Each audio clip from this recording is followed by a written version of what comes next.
let's talk about the supplies that you're going to need. You can use a regular number 2 pencil if you like. I prefer drawing pencils, sketching pencils, so these are graphite pencils. I have used Prismacolor, they're HB, 2B, 2H, and then an ebony. So they're just different shades of gray, different hardnesses of the lead. It all depends on what your preference is. So the one that is B is going to be a harder lead, so it's going to come out darker. The one that is H, the 2H, is a softer one, so it's going to come out a little bit lighter. You're going to want them extra sharp when you're working, so that way when I show you how to hold the pencil and how to make the circles, you'll understand why you need it to be so sharp. Erasers, I have just a good gray putty one and a plastic one, so either or, whatever works for you. A pencil sharpener.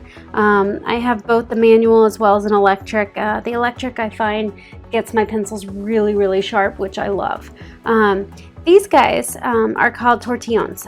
Not necessary. You can use a tissue, you can use a paper towel. They're for smudging, so they are for blending and getting those gradient colors, values from lightest to darkest really nicely. So, and as you can see, when I'm working on really dark surfaces, they can get really dark, so you don't want to go over the lighter gray surfaces with the one that's really dark. And the way that you erase it, so to speak, is a good old-fashioned emery board nail file. Just take it on there in between shading. I keep a couple on hand, so I use one for my lighter values and one for my darker values, and that way I don't make the accident of going in the darker value and then all of a sudden taking the same tortillon and going into the lighter and then dragging too much graphite into it. Another thing you're going to need is going to be something to stencil a circle around. You don't necessarily have to have this stencil set just yet. Tuna can works, glass works, any sort of soup can works to draw the circle that we're going to be making as for our outline for the sphere. You're also going to need some paper that has some nice tooth on it, sketching paper. You can start with using printer paper, but I do recommend getting sketching paper that has some weight and some tooth on it. That'll help really help out with your sketches. You're also going to need a flat surface or a ruler. So if you want to use the edge of a notebook, or if you have a ruler, grab that, so that way when we get to doing our value scales, you can draw the outline. So we're going to focus on drawing a 3-dimensional sphere by way of shading with a pencil.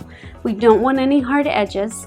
We want it to look exactly like the way a sphere would look if there was a light source light hitting it. And the reason why this helps us so much is because when we need to create our nipple areola complex, that we have to come up with a light source. And when we do that, we have to know where the shadow is going to be cast underneath the nipple. So this is great for building those skills, to know that when we choose where our light source is going to be hitting the nipple, we know where we need to create some shadow and create that illusion of depth, since we're going to be doing it primarily on a flat surface. So this, in essence, is the exact same thing. So it is very important to learn to master this skill. First, I want to point out that we have what we call a grayscale. So it's a value of grays from darkest ebony black all the way to white. And the reason why this is important is because when we look at the elements, the 5 main elements of our drawing, the 5 main elements are the highlight, the brightest point where the light is hitting, and then we have our midtones. So we have light midtones, dark midtones, and that's our transition. And that's the transition to our darkest space on the object, the core shadow, or also called the shadow edge. And that's the darkest spot on the object where the light is hitting and missing it and creating that shadow. The fourth important part is the reflected light. What the reflected light is this object, if the light is coming from this direction and this object is on a flat surface, that light is also hitting the flat surface that it's sitting on, and that is then reflecting off that flat surface onto the bottom of the sphere. And that is what that bright line right here is. And that's what also helps us create that illusion of that spherical illusion. The fifth most important part is going to be our cast shadow. Our cast shadow is just the darkest of the dark. That is where this object is blocking the light from hitting that area right there on that surface and casting a shadow and creating it completely dark.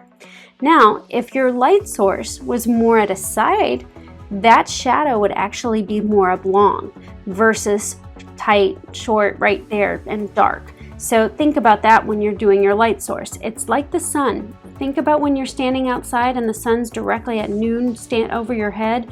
You don't have a shadow. It's right over you, so you have this tiny cast dark shadow just like this. But as the day goes on, as that sun sets and it starts moving and moving and moving, think how long your shadow gets. And then the longer it gets, the lighter it gets out to the edge, where it is still dark right here, but then it does get lighter.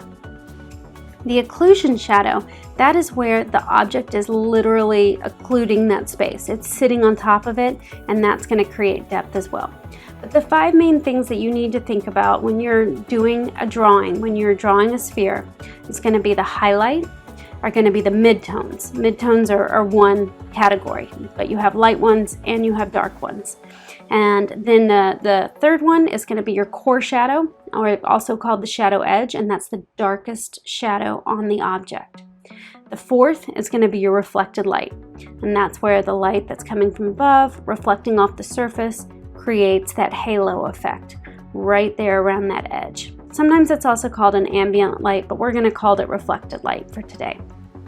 And then you have your cast shadow, and that's what lets you know, that gives it that spherical space, that what the shadow the object is casting, because it is 3-dimensional. So that's where our value scale comes in. If you look on the drawing, you can see all these values are on here. They all play a part.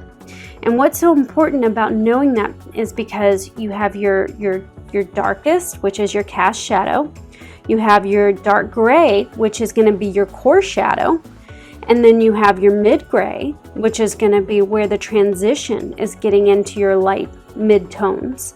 And that's where your light gray is, your light mid-tones. And then you go to your highlight, right there where the light source is hitting. Now I have two bars, basically 2 scales, and one is where each of those values are separated, and then one where they seamlessly flow into one another, which is what's so important that we're going to need to talk about the stroke, how to hold your pencil, the angle of the stroke that you do, because we need it to be seamless. We don't want these sharp edges like this one when we're creating a 3D object. So that's why it's important to practice your grayscale, so that way you can learn how to make these colors seamlessly go into each other so that they transition and you can create this optical illusion. And what's so important is I like to hold my pencil. I like the weight of the pencil to do the work.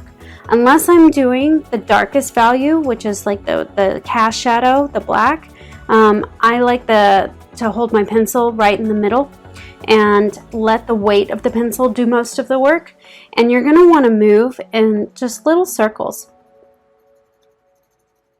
And it's tedious. You have to be patient, but that's the best way to get these colors to transition into one another seamlessly and just look like it's flowing. So my pressure is super light, and it's actually going to keep lightening up as I move towards the white.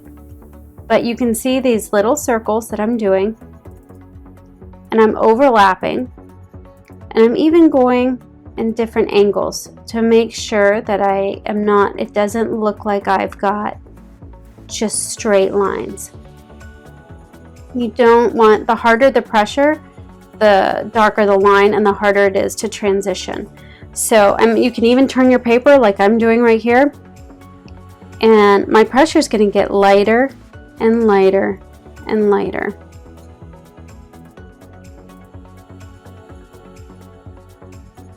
You don't want to depend too much on your blending stump, the tortillon, to do the work. You want to make sure that you know and you can create that transition seamlessly.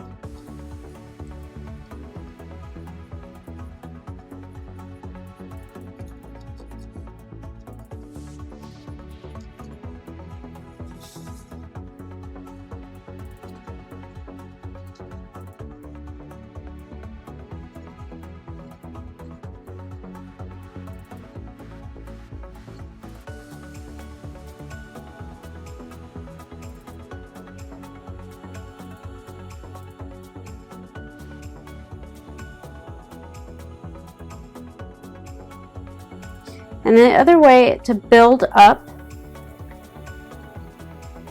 value is to layer. You don't want to press to create value. You want to build on top, not with pressure. Only time that you use pressure is when you're creating the cast shadow. Okay, so you can see how light I'm now getting. So you just barely, just enough.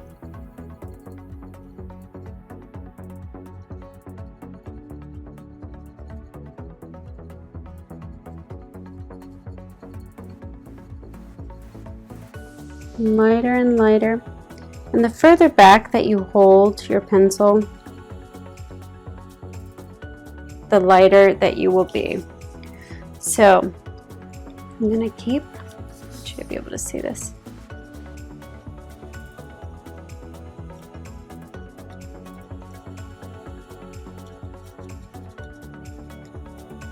Just barely, and these little circular movements, exactly what you want.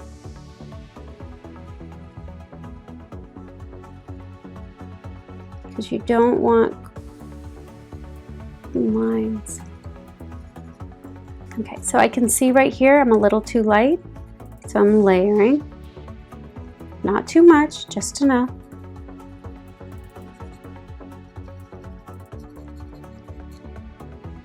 Okay, so now a little bit right here.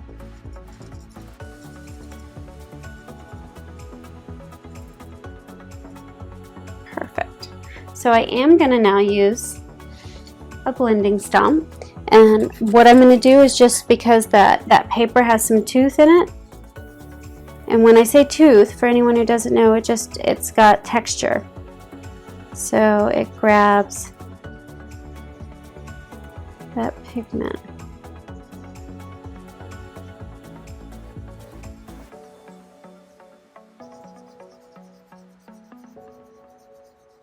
I'm going lightly. I know you can't tell from where you are, but I'm just going over that ever so lightly.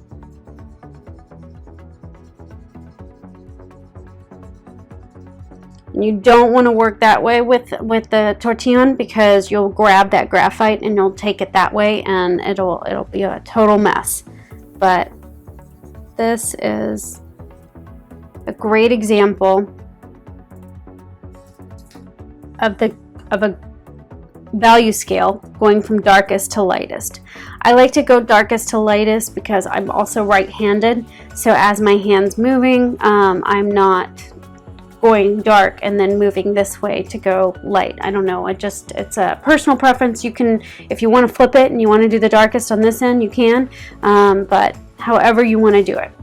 So there we have our value scale, and this is so important to keep when you're doing your drawing, because you can use this as your reference for your core shadow, for your midtones, for your reflected light, and for your highlight. Highlight's obviously going to be white, where you're going to find your light source. So if your light is coming from this direction, your highlight would be over here. This would be flipped.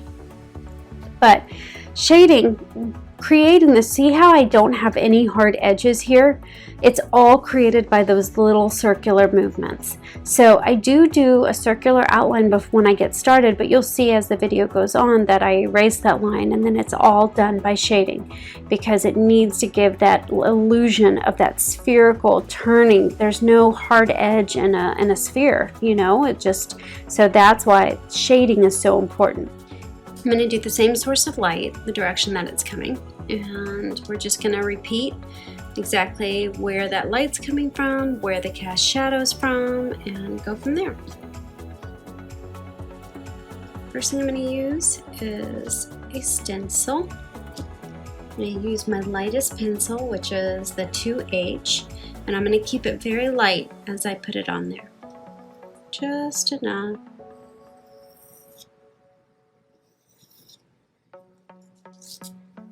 And I'm going to go ahead and get my cast shadow out of the way since I'm doing the same light source. So I'm going to write light. It's coming from right there to right there to right there. And then, so my cast shadow, which is what this is right here, since the light's directly above it, it's going to make a very dark shadow right there. So I'm going to do the same thing on this little curve, and this is just a hint.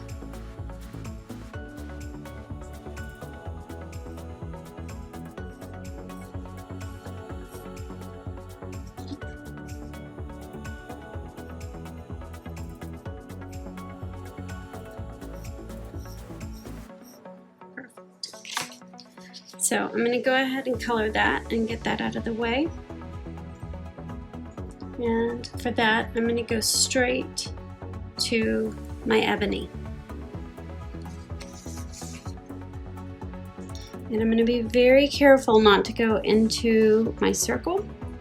So I'm just going to do these back and forth motions.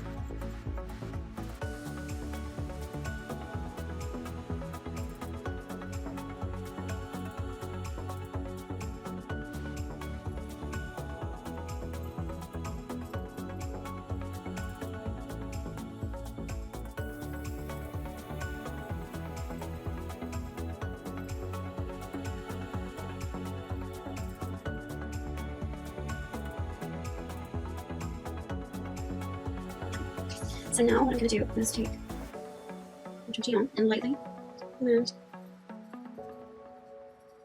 making sure to be careful not to get it in my mark.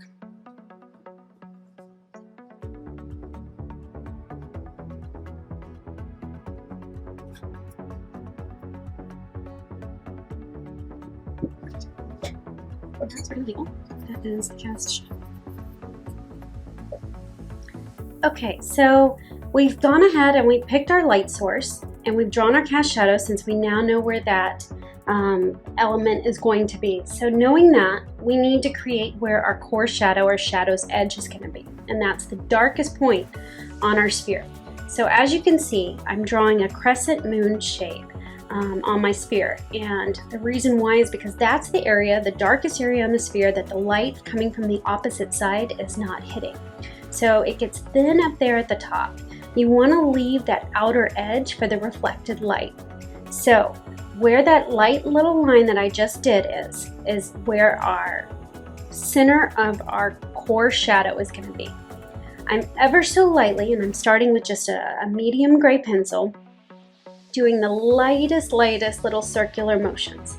So I'm letting the weight of the pencil do most of the work. It's on the side, I'm just holding it and doing these soft circles. So we're going to speed it up since you have to remember, go slow, be patient. This is a build-up process. You don't want to build value by pressure. You want to build value by layering. And as you can see, I'm lightening it up as I'm getting to the bottom of my sphere.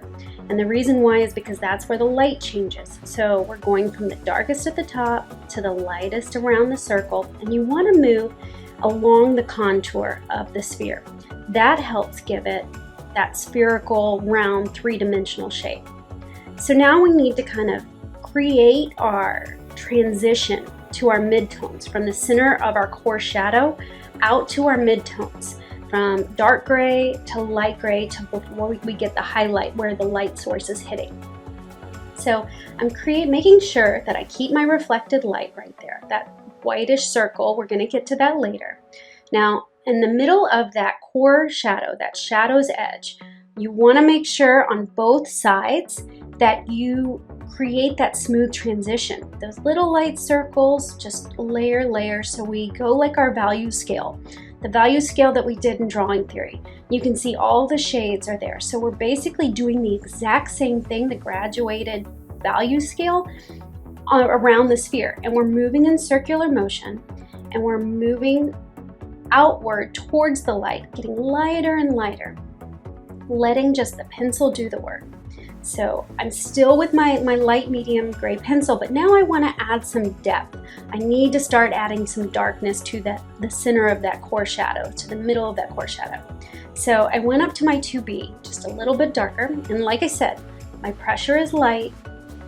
I'm just layering to create that darkness. Now you don't want any edges. I'm starting to see an edge right there, so I'm going to go back and smooth out my edges by doing more little small circles and really just softening it up. I don't want my tortillon to do all the shading for me. We will be using that, but when doing this, I really want my pencil to do the work. So I'm starting to bring it up, moving in that orb motion.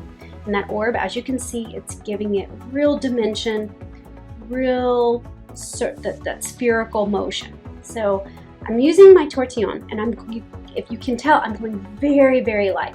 And remember, you want to use two separate either tissues or a tortillon for the light values and for the darker values, because what's going to happen is when you use one on the darker value, it's going to carry a lot of pigment like I just did, and I'm just erasing that. So make sure to separate your shading. If you're using a paper towel or a tissue or a tortillon, just make sure to use one for the darker values and one for the lighter values. So I'm just smoothing that transition. The smoother that transition goes, the more realistic it's going to be. And just working my way up towards the highlight, making sure my highlight stays nice and bright. Now is where you want to take your eraser, and we don't want any hard edges. In order to create three-dimensionality, we don't have hard edges. So I'm just going around the edges where we first did our outline, our guide, the circle. And I'm going to use my shader and my pencil to go back, and any edges that I need to fix, I'm going to use that to fix. You can see right there. So little by little, it's a process. It's just, it's gradual. You don't want hard lines. You don't want hard edges. And always take a step back from your work. Look at your work. Sometimes we get so focused and we keep going, but it's good to step back and look and see where we need to do. The bulk of the work is done. It's all about refinishing and retouching and perfecting and having some fun with it. I'm going in with my ebony, and I want to darken up that value of that core shadow, that shadow's edge.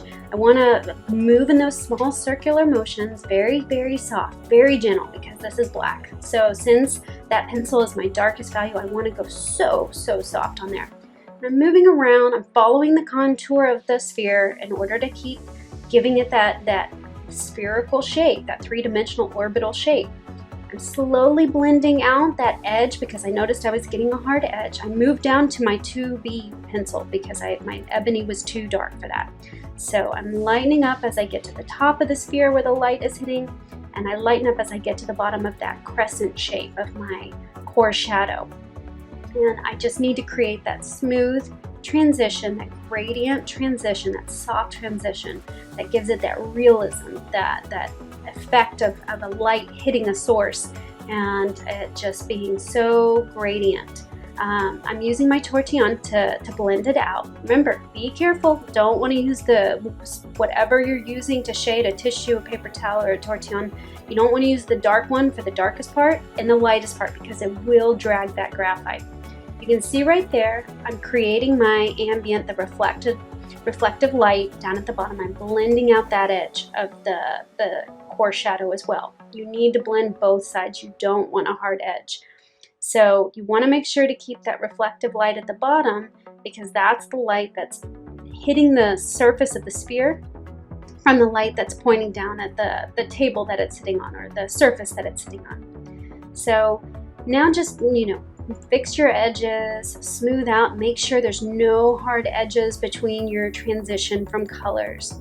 This is so important in areola tattooing as well because you're doing the exact same thing when you're tattooing an areola or a nipple. You're figuring out where your light source is.